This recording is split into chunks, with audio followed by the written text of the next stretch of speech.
Sziasztok, ez itt a Kanapé Percek a Szifonban. A mai vendégünk Páncsics Edina rajztanár, akivel a videó elején a harmadik szifon kiállításról fogunk beszélgetni. Ezt követően betekintést nyerünk a rajztanári életbe és a Magiszter Alapfokú Művészeti Iskola életébe, majd a videó végén próbára tesszük az alkotói képességeimet.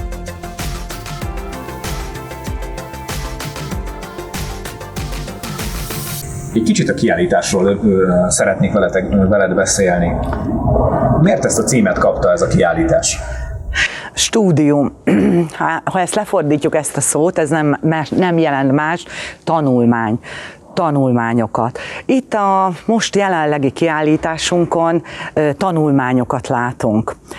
Legfőképpen színes megoldásokat.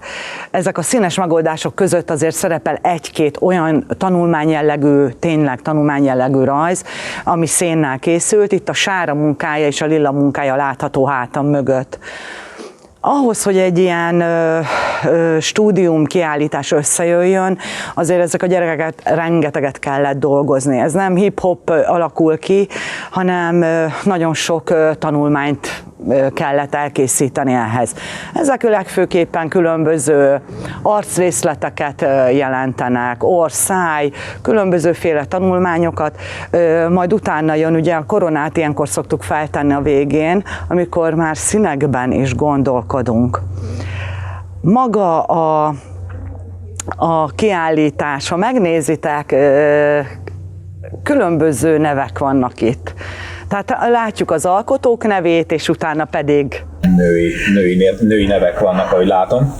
Igen, Márton, amikor valakit nem látsz vizuálisan, csak hallod, hogy fel kell hívni Klárikát, fel kell hívni Maját, Juditot, akkor biztos vagyok benne, hogy te is gondolkod. Valamilyen kép, valamilyen vizuális kép megjelenik előtted. Igen, nagyon sokszor volt már ilyen, és nagyon sokszor csalódás volt, amikor a való életben találkoztunk, mert teljesen más arcot képzeltem el elsőnek. Hát én is így gondoltam, és mi is így gondoltuk, hogy nem minden esetben, de szoktunk azt mondani, hogy vannak a Juditok. Ők milyenek. És ez a kiállítás azért ezekre a keresztnevekre is asszociál, hogy milyenek számunkra a különböző keresztnevek. Fantasztikus dolog így elmélyedni magába a névbe, és a névhez tulajdonítható személyiségre, belső tulajdonságra. Úgyhogy ennek a végeredményét látjuk most itt, és az lehet érdekes, hogyha eljönnek ide esetleg a fiatalok megnézni, de az idősebb generáció is. Szerintem ők is egy-egy részletében, egy kép részletében, egy kék szemben azért el fognak merülni, és fel fogják ismerni az ismerőseiket szerintem. Hány éves alkotókról beszélünk? Hát itt már nagyokról beszélünk, ők 12 és 13. osztályosok, kivétel egy szemkislányunkat, ő nem más, mint Kocsis Viki, ő 7. osztályos. Valahogy annyira érett és olyan alázatos a munkában, hogy őt a nagycsoportba be is invitáltuk, és szerényen, meghúzódva, de ő is látvány után fest. Ebben a 4-esben látható 2 grafit, szénrajz. Beszéltünk arról, hogy ez a 2 ez teljesen más technikával készül. Miért van többféle variációja ennek a stúdium kiállításnak? Nagyon fontosak a lépések, lépcsőfokok, honnan indulunk és hová tartunk. Ha megnézzük, ez a 2 szín portré, tehát élő modellről készült, itt nem volt, a legfontosabb dolog az volt az arány, a szemtengelyek elhelyezkedése, a nyak, a vállaknak, tehát a nagyon-nagyon pontos megfigyelésen alapult, illetve ha megnézzük például Sárának, Johannáról készült munkáját, ott azért már nagyon örülök neki, mert egy picit lelkiség is mutatkozik, a mélyen ülő, elábrándozó szemeket láthatjuk.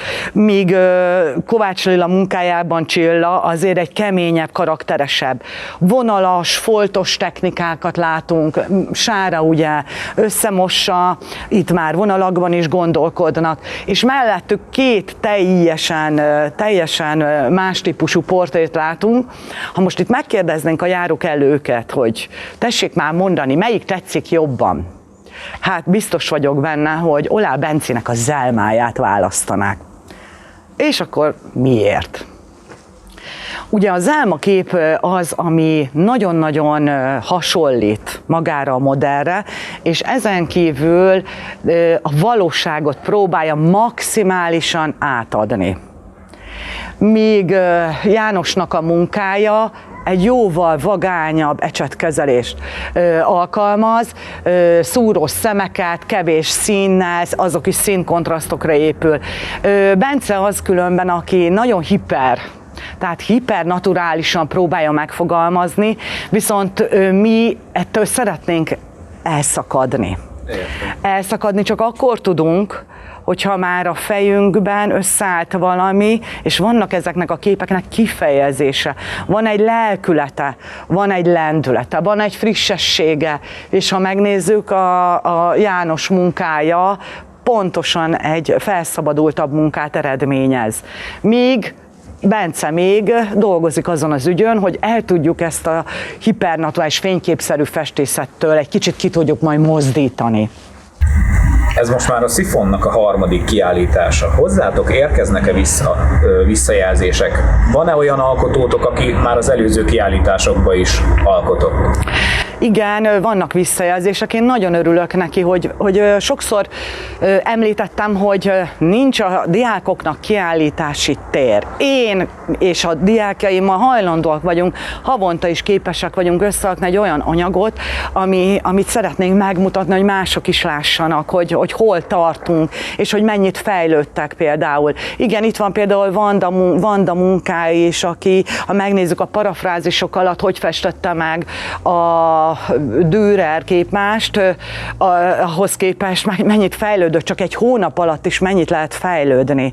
Igen, és nagyon-nagyon örülünk, és hálásak vagyunk a Szifonnak, hogy ezt a helyet itt nem nekünk, de olyan nagyon örülünk, hogy már harmadszorra itt lehetünk. Hogy jött ez a rajztanári pálya? Meglepő kérdés. Olyan régen volt. Én mindig is testnevelő tanár akartam lenni. Röplabdáztam nagyon sokáig, vagy 20 éven keresztül versenyszerűen, és valahogy édesanyám, tehát a mostani nemzedéket, ha végig gondoljuk, és akkor mondjuk otthon, most nagyon sokan állnak pályaválasztás előtt, és végzősök, mi legyen a gyerek? Ilyenkor a gyermekünk vagy eldönti, és kőkeményen kitart mellette, hogy mi szeretne lenni, vagy esetleg a bizonytalanabb gyermekeket a szüleik bizony rá tudják venni, hogy mi legyenek. Az én édesanyám azt mondta, hogy mindenféleképpen tanárnak kell lenned, mivel röplabdáztál, sport, hát belőled nagyszerű testnevelő tanár lesz.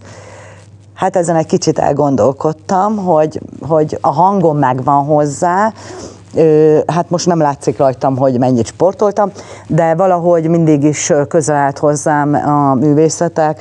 Kiskoromtól kezdve már édesanyám mindig albumokat vásárolt, tehát nálunk ez fantasztikus az, hogy visszagondolva, hogy mindig albumokat nézegettem, és akkor kitaláltam történeteket hozzá.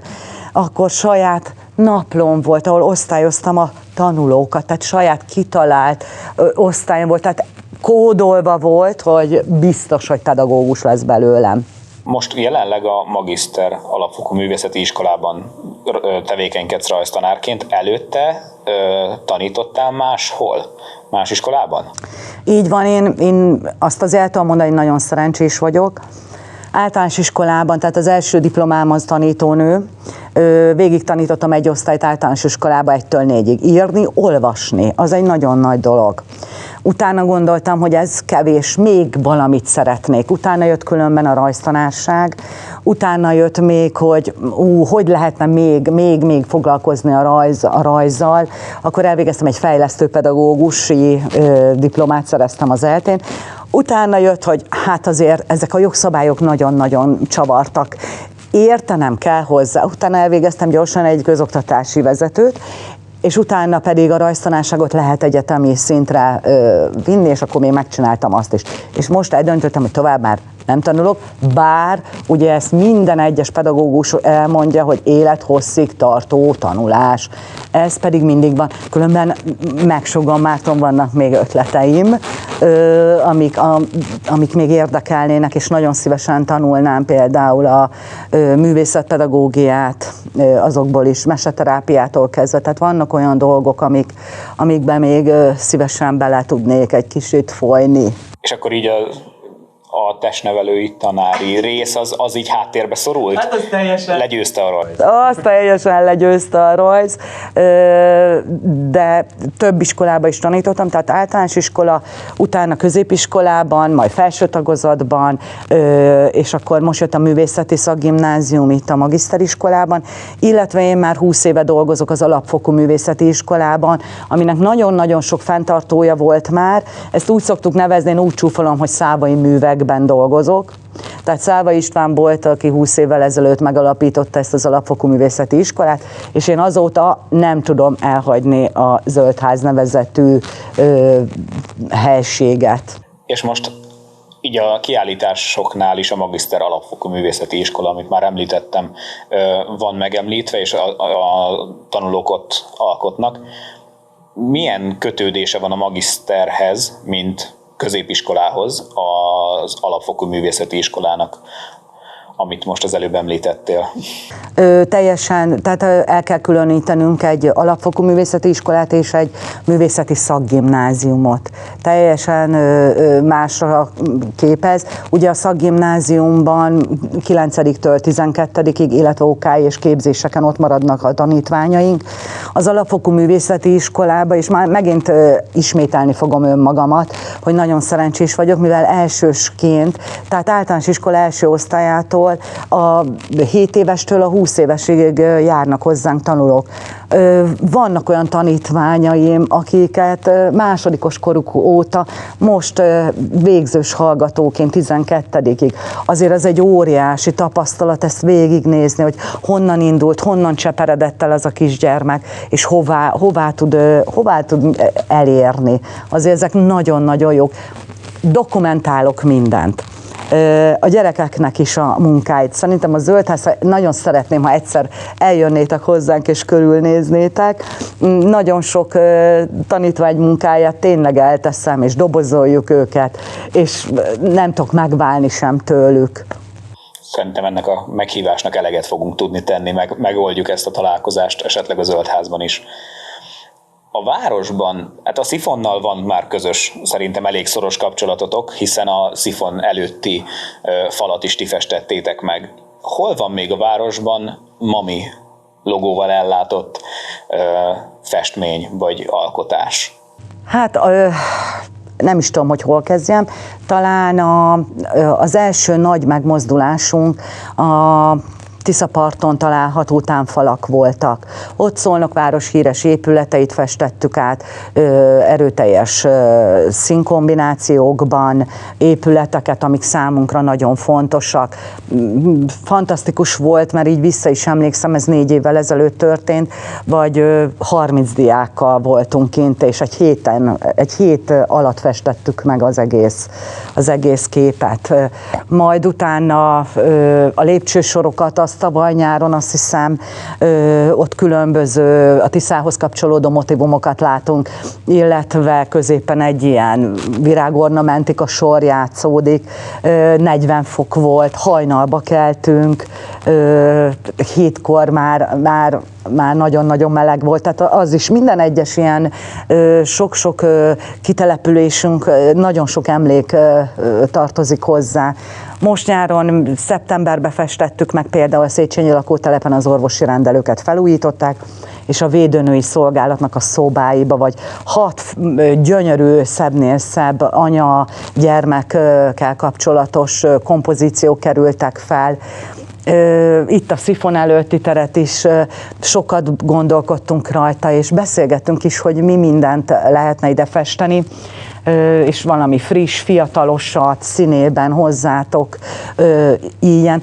Ezek egy nagyon-nagyon jó feladatok, nem csak abban, hogy a végeredményt itt most meglátjuk, hanem a munkák során is, és amikor portrét festünk, vagy bármi mással foglalkozunk, mindig az a legfontosabb az az út, amit megtesz valaki a végeredményig, és a végeredmény, ha jó sikerül, oké, hanem a lelkeket akkor lehet, illetve magát a művészetet is átadni, hogyha a közben lévő úton fejlődnek a gyerekeink. Hozzátartozik még, hogy ilyen nagy volumenű munkákat nagyon jó csapattal lehet. Itt hogy lesznek például ilyen gyönyörű képenk, hogy lehet eljutni valahova, ahhoz egy nagyon-nagyon közösségi munka kell. Több, mint annál, hogy egy tanár bemegy egy iskolába, és megtartom az órámat. Itt kis csoportokban dolgozunk, itt van egy légkör, de milyen? Ez egy alkotói légkör, és igenis, hogy vannak a mélypontok is minden diáknak. Tehát itt a lelkeket, én mindig azt mondom, hogy lelkeket is ápolni kell, és az enyémet is ugyanúgy, mint például Bandájét. Ugyanúgy el kell velük beszélgetni, és ezek nagyon-nagyon előrehozóak, tehát, hogy mindannyian bele tudunk mélyedni egymás problémája, át tudjuk segíteni egymást, problémákat megoldunk. Tehát sokkal-sokkal több különben ezek a rajzórák, foglalkozások, mint egy általános, vagy egy iskolában való csengetéstől csengetésig való munka. Említetted a Tiszapartot, a sétány falait. Ott gondolom elég nagy tervezés volt előtte, mert nagyon nagy felületről beszélünk. Nem is nagyon szabályos felület, mert változó alakzatok vannak. A fiatalok tudtak segíteni a tervezésben? Ezt mindig közösen. Tehát egyszerűen ez nem az én önmegvalósításom, ez egy közösségi munka. És itt tudnám például megemlíteni ezeket a projektfeladatokat, amikor megkeressük, hogy minden egyes fiatalnak mi az, amiben ő erős. Én azt fogom erősíteni benne. Egymástól tanulunk. Lehet, hogy van, aki csak a színeket fogja keverni, de nem ő fogja felfesteni a motívumot, de ezek közösségi építő jellegűek. Pont amikor írtam egy szakdolgozatot, pont ez volt az egyik érdekes témája, hogy van-e kapcsolat a diákokkal, és hogy együtt dolgozunk-e, és hogy együtt találjuk-e. Igen, és az a fantasztikus, hogy van bátorságuk, és igen, együtt kell gondolkodnunk, és akkor, mint egy brainstorming, együtt vágjuk, hogy nem lesz jó, de jó lesz. Mit is csináltál a múltkor? Mutasd már meg azt a vázlatot. Tehát vázlatokat készítünk, különben ez nem látszik, de ez egy nagyon hosszú folyamat. Most kint voltunk például decemberben Szandaszőlősön, egy közösségi háznak a beldekóját festettük meg, és ott is közösségben meg is beszéltük, hogy még a helyszínen is képesek vagyunk különben változtatni. Tehát még az alkotás közepette is új motívum sor kerül föl, vagy más színek, és akkor megvannak a kis csoportok, akik együtt dolgoznak, együtt korrigálunk. Nagyon élvezetesen én most felvettem, és videókat készítgettem, rövid egyperceseket, nagyon sokat nevettünk. Tehát a nevetés, és az is hozzátartozik, és a jókedv, rengeteget. És ezekből lesznek ezek a fogóckodók, és ebből tudnak a gyerekeink táplálkozni. De szerintem sokan vagyunk így. És akkor mondható, hogy van egy adott fajta feladat elosztás így a fiatalok között? Amit készítetek, hogy valaki inkább a tervezésbe tudja kivenni a részét, valaki a megvalósítást tudja erősíteni, hogy van egy valamilyen feladat eloszlás így a csapatban? Ezt pontosan nagyon jól mondtad. Tudom, hogy Sára lassú, viszont gyönyörű tónus átmeneteket tud alkotni. Sárám, tiéd a napmotívum. és akkor már rakja is fölfelé. Réka, nekünk haladnunk kéne a vázlatokkal, gyerünk, dobjuk föl a lovat, meg a többi motivumrendszert. Tehát így van, és mindenki meg is találja, és azt is tudják, hogy Edina nének sajtos rólójel kell szaladni, hogy este 6-ig bírja. Tehát ez is benne van, igen, ez is benne van. És az is megvan, hogy Reni, főzzél egy jó kávét, 2. Tehát ezek ugyanolyan közösségű alkotó munkák, és együttműködés. Na most mi az, amire az ezek mind az életre készítenek. És akkor itt felsorolhatnánk a pedagógus kompetenciákat, a diákok kompetenciát, miben kell, és akkor mindegyik, ezt ki lehet nagyban pipálni, és így is van. Azért rossz, hogy itt így egyedül ülök, mert olyan jó lenne, ha itt lennének a többiek, amúgy ők is tudnak ám beszélni, mellettem is tudnak, és jó lenne, ha itt lennének, és akkor együtt elmondanák azt, hogy miért szeretnek, például nagyon egyszerű kérdés, miért szerettek eljönni, miért szeretsz ott lenni, miért nem péntek este, általában a nagyok, a 18-19-20 évesek, ők pénteken járnak, mert az az utolsó nap, akkor vége van a hétnek. És bizony hivatalosan az óráink délután 3 órától este 6-ig tartanak. Na most nem hivatalosan déltől csorgadoznak befelé a gyerekek, és este 7 óra lesz, mikorra végzünk, vagy én sem tudom letenni. Tehát egy linót kell még nyomtatni. Annyira kíváncsi vagyok a gyerek munkájára, hogy nézzük már még meg Vörösbe. Én már nem gondolod, hogy így megyünk el, hogy nem nézzük meg. És akkor még megnézzük, és akkor már 7 óra van.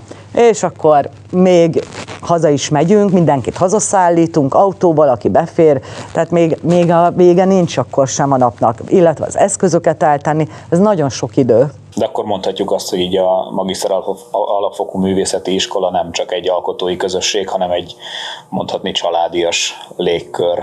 Így van. Így van. Sok diáknak vagyok a keresztanyja, nagynénye, pótanyukája, barátnője, mert már beszéltünk például arról is, hogy követés, tehát a diákjaink, amikor elhagyják az iskolánkat, és elmennek egyetemre, visszajönnek-e.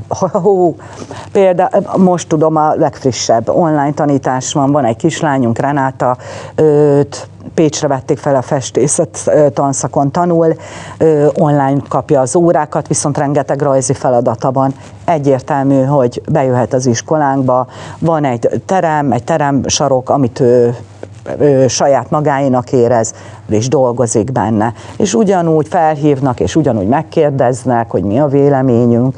Szóval ez nagyon jól gondolod, hogy ez egy család különben. Továbbiakban, köszönöm szépen, hogy beszéltünk így ezekről a témákról, a továbbiakban pedig van egy lelkes önként jelentkezőnk itt bent a Szifonban, nem hinnétek el, aki a portrékból adódóan szeretne modellt állni, jelen esetben ülni, a kanapét használnánk erre a feladatra, és megpróbálnám én lerajzolni őt Edina segítségével, remélem, hogy kíváncsian várjátok, hogy sikerül, én is kíváncsian várom, Edina lehet, hogy annyira nem, de kíváncsiak vagyunk a végső műre. Kedves Márton, azt hallottam, hogy szeretnél egy kicsit rajzolni portrét.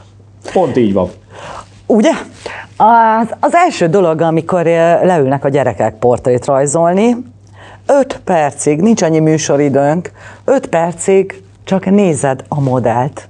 Megnézed, hogy milyen a szeme, megnézed a karakterjegyeket rajta, milyen az orrfelépítése, milyen a száj, és 5 percig csak semmi mással nem foglalkozol, mint azzal, hogy vizuálisan végignézed. Az se baj ilyenkor, nemhogy nem baj, az a legjobb, amikor odamész és körbejárod. Ez körbenézed, megnézed, hogy fog elfordulni. Fél portrét látunk, ugye? Persze, hát a kezdőknek ilyet kell adni egyből. Így van, és hogy beszéljük már meg az első bukó feladat nálam. Lerakjuk a rajzlapot, hogy rakjuk le. Ez milyen beállítás? Fekvő. Így álló. Igen, nagyon ügyes vagy. Tehát ez egy függőleges beállítás. Ugye a portrét szeretnénk. A portrét mivel együtt rajzoljuk meg? Mindig. Háttérrel. Nem. Nyakkal? Nagyon ügyes vagy, és még mit teszünk hozzá, hogy ne egy nyak legyen csak a képünkön? Na, mit még? A felső testét? Igen. Legalábbis így ilyen mellszobor jelleggel? Igen, így van, tehát a vállak is beférjenek. Tehát mindig ez az első dolog. Aztán a következő, hogy mekkora lesz a lapon. Túl kicsi, az is baj, túl nagy, az is baj. Hogy helyezzük el a papírlapon egyáltalán ezt a fejet? Miből indulunk ki különben? Milyen egyszerű formához hasonlít maga a portré? Van egy kerek feje. Nagyon jó. Van egy téglatest nyaka. Nagyon jó. És hát a válla is lehet egy téglatest? Fekve? Ugye, hogy még a kérdéseket is nehéz megfogalmaznunk, nem még, hogy lerajzolni. Igen. Ugye? Igen. Mert hogyha most azt mondanám, hogy a ceruzánk azért nem csak arra való, hogy rajzoljunk vele, hanem például még mérni is lehet vele. Ja, ezt szoktam látni. Aha, az mire való? Igen. Hát arány, de hát az úgy nem jó, hogyha ezt ide lerakom. Akkor mit kell csinálni vele, hogyha mondjuk megvan egy fejmagasságod? Arányosan Felnagyítani. Igen. Milyen karral mérünk mindig? Nyújtott vagy behajlított? Nyújtott. Nyújtott karral, mert ez mindig megmarad ugyanaz. Így van. És mit akartam én igazából ebből a ceruzával? Még, hogy függőlegesek és a vízszintesek. Nagyon jó. Azokhoz te nagyon-nagyon könnyen el tudod dönteni, hogy mit szeretnél, és hogy merre rajzol. Úgyhogy kezdjük egy csodálatos tojásdaddal. Megfigyel? Az a kör. Igen, az a kör nálad. És azt így leveszem így? Úgy is leveheted. Nagyjából a haja tetejétől az álláig. Igen. És azt hogy nagyítom ide le? Hát, Sehogy, ez mekkora? Ez ugyanekkora marad? Nem, vegyük 2-szeresére legalább. Van egy másik ceruzán, 1, 2. Nagyon jó. Ez nagyjából középre kéne menjen? Állj! Hol van? Elkezdhetem magam. Nem, még mindig nem. Amikor végignézzük a tablóképeket különben, igen, a ballagáskor, tablófotókat, ugye most az egyik arcából ugye egy nagyobb részt látunk, a másikból kisebbet, és amikor végignézzük visszatérve erre a tablóképre, tablófotóra, hol van mindig nagyobb hely? Előtte. Úgy van. Akkor középre rajzoljuk-e fel ezt a... Persze, hogy nem. Persze, hogy nem. Hogy kicsit... Kicsit elrébb hozzuk. Igen. Tojásdad az állánál csúcsos, ugye? Hát mindegy, kezdjük el, aztán... Aha. Mondjuk így lesz tojásdad. Jó. Ceruza használat. Így fogjuk a ceruzát? Nem. Tudunk-e, különböző vonalvastagságok vannak, tudunk-e halványan rajzolni egy ceruzával? Persze, hogyha eldöltöm így. Úgy is lehet, így van. Vagy ha nem nyomom rá. Vagy ha nem nyomod rá. Így van, tehát ebből rengeteg keresővonallal dolgozunk. Ilyen sok lágyabb van? Igen, nagyon ügyes vagy.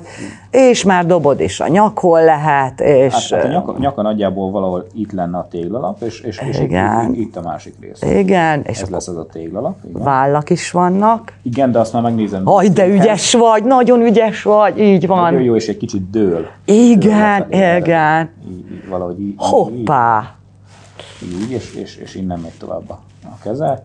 Ez meg mondjuk jöjjön erre. Így van. Nagyon. Figyelj! Elmondanám, hogy hasonlítasz magadra, csak szólok. Én azt mondanám, hogy ott a helyed nálunk. Mindenféleképpen. Köszönöm. Tömegvázlattal kezdünk, ez egy tömegvázlatnak mondjuk majdnem elmegy, utána jönnek a szem, száj, orrnak az elhelyezése, tengelyek. Ilyen tengelyt, ugye? Igen, forgás. De neki annyira nincsen fordítva a feje. Ajjaj, nagy a baj.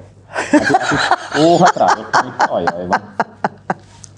Szimmetria tengelyt is ismerünk, ugye? Ja persze, csak az neki hol van? Hát hol van? Az valahol neki erre van a... Nagyon ügyes vagy, csak igen. Valahogy igen, csak egy gömb. Ügyes. Így van, egy gömbről beszélünk. Arra van, nem? Nagyon ügyes vagy, jó. Nagyjából itt az óra. Itt. Az órával kezdjük? Nem az órával kezdjük. Hol helyezkedik el egy fejen különben maga a szám? 6. osztályba tanítjuk a portrét különben, általános iskola 6. osztály. Köszi, tényleg. Kicsit helyétek Köszönjük. Jó, semmi baj. 2/3. Középen helyezkedik el, de semmi baj. Nekem elnéz. Az a helyzet, hogy például általános iskolások most felvételik vannak, alkalmassági vizsgák.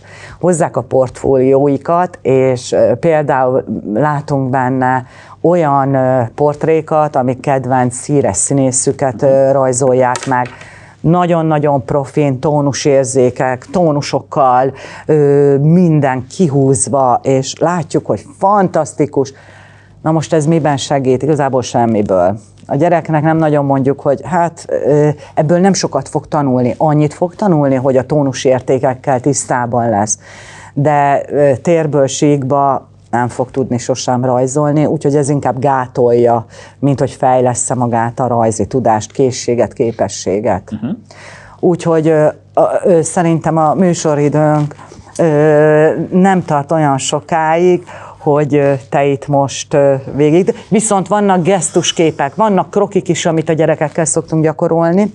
Megfekteted a ceruzádat, sötét, világos tónusokat. Megfekteted a ceruzádat, Igen. és már is satírozod, ahol sötét, meg ahol világos. Úgy. Ott van neki haja. Nagyon jó. Hát ott ezekkel van. A geszt... Van egy kis árnya.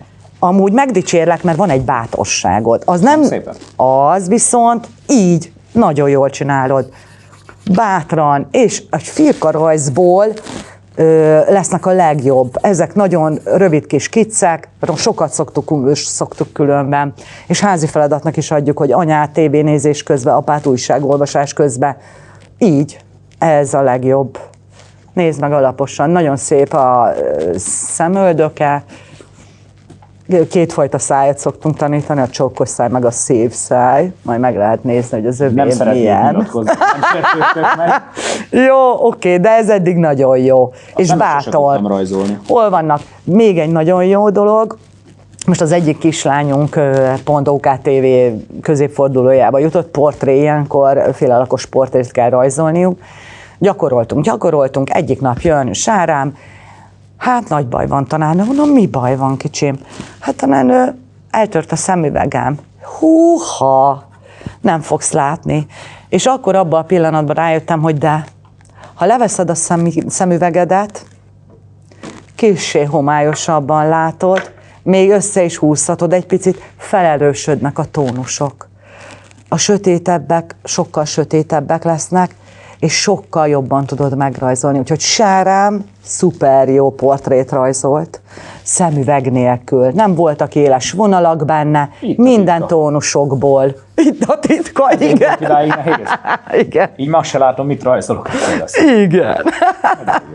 Jó, hát még mindig elég síkba van a feje, mint hogy tepsivel kapott volna egyet, de én úgy látom, Márton, hogy azért van hova fejlődni.